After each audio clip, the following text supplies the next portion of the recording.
Mon cher Bernard, je ne vous présente pas, je crois, Laetitia Barlerin, notre chère vétérinaire. Bonjour Laetitia. Bonjour aux deux Vous Bernard. connaissez bien, hein? Oui, c'est vrai, Oui. on a fait un festival des chats ensemble. Voilà, elle a expliqué les comportements des chats. Il y avait 2800 personnes. On a essayé de refaire la fête des chats du temple de Bubastis. Et c'était un moment extraordinaire. Laetitia était formidable. Comme d'habitude, elle est formidable ici aussi, vous allez voir. Alors Laetitia, aujourd'hui, vous nous parlez, vous avez déjà, présentez-nous. C'est Namara.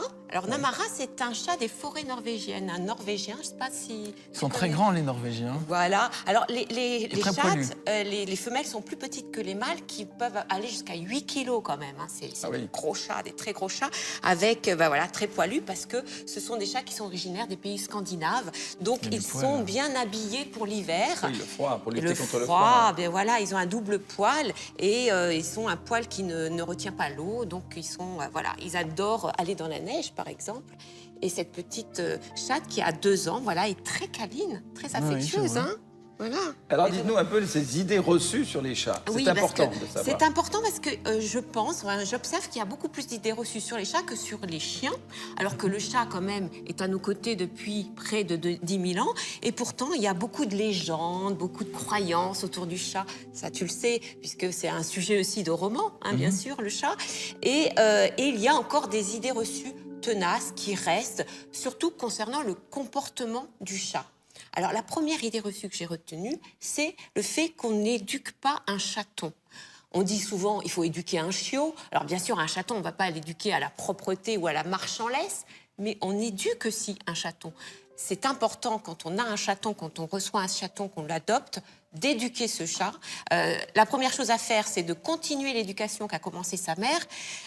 Et la première chose à faire, c'est l'éduquer à se contrôler. Parce qu'un chaton mord, griffe, il ne sait pas qu'il fait mal. Donc c'est à nous... Il joue. Il J'ai l'impression joue, qu'il joue. voilà, il joue et il ne contrôle pas la force de ses mâchoires ou il ne contrôle pas aussi ses griffes. Les chiots également, hein, les chiens. Et les chiots, pareil. Ouais. Et pourtant, chez le chiot, on dit bah faut l'éduquer. Pour Ouais. nous, c'est normal, alors que le chat aussi, il faut l'éduquer. On peut l'éduquer à ne pas faire ses griffes sur le canapé, on peut l'éduquer à ne pas déterrer les plantes dans l'appartement, à ne pas grignoter les fils électriques. On éduque aussi son palais.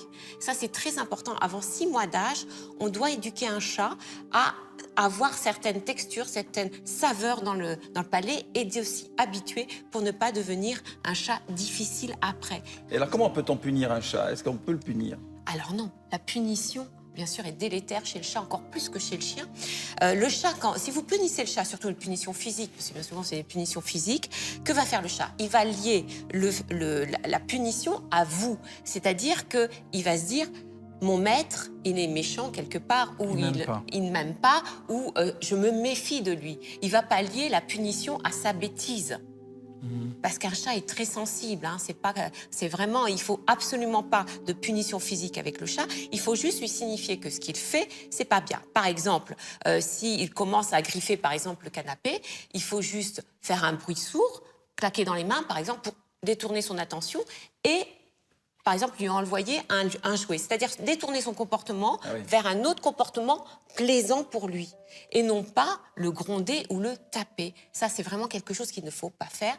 Moi, je vois beaucoup de chats en consultation qui sont anxieux parce qu'ils ont été tapés, ils ont été punis. Et ça, le chat ne comprend pas. En fin de compte, il associe le maître après à une punition, donc il ne veut plus approcher son maître ou sa famille. Et ça devient un chat qui devient sauvage et qui devient anxieux et agressif. Et alors quand il ronronne, est-ce que ça veut dire qu'il est heureux? Alors ça aussi, c'est une idée reçue.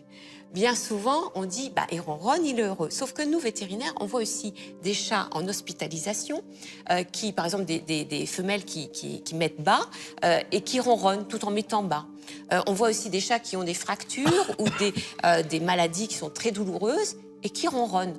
En hospitalisation, c'est quelque chose qui nous dit mais c'est pas possible. Et en fin de compte, on s'aperçoit que le ronronnement est lié à des émotions fortes, qu'elles soient positives, comme le bien-être, et négatives. Et ça, tu le sais, que le ronron, et en fin de compte, quand il ronronne, et on l'a prouvé, il sécrète des endorphines, qui sont des hormones du bonheur, un petit peu des opiacés naturels dans le corps, qui d'abord lui donnent un bien-être, un apaisement, mais qui aussi luttent contre la douleur. Donc on pense aussi qu'ils ronronnent quand ils sont vraiment très douloureux et ça leur permet justement de supporter cette douleur. En tout cas, Laetitia, merci beaucoup pour tous ces conseils. C'est vraiment très intéressant parce que je ne savais pas. J'ai appris encore beaucoup de choses. Vous le saviez tout cela, Bernard? Non, non, mais chaque fois que je la rencontre et qu'on discutons des chats, ce qu'il y a, c'est que c'est du bon sens aussi. C'est-à-dire qu'il y a un moment, il faut arrêter de projeter notre vision humaine et juste prendre l'animal pour ce qu'il est, à savoir, il communique différemment que les êtres humains et le prendre tel qu'il est. Qu'est-ce qu'il est beau, celui-là? On remercie Amara, c'est ça? Namara. Namara, on remercie Namara. Namara qui est très belle, la Voilà. norvégienne, très très belle. Et Norvégienne. merci à vous, chère Laetitia, on vous retrouve avec plaisir Merci, le mois Laetitia. prochain avec un nouvel invité. Merci.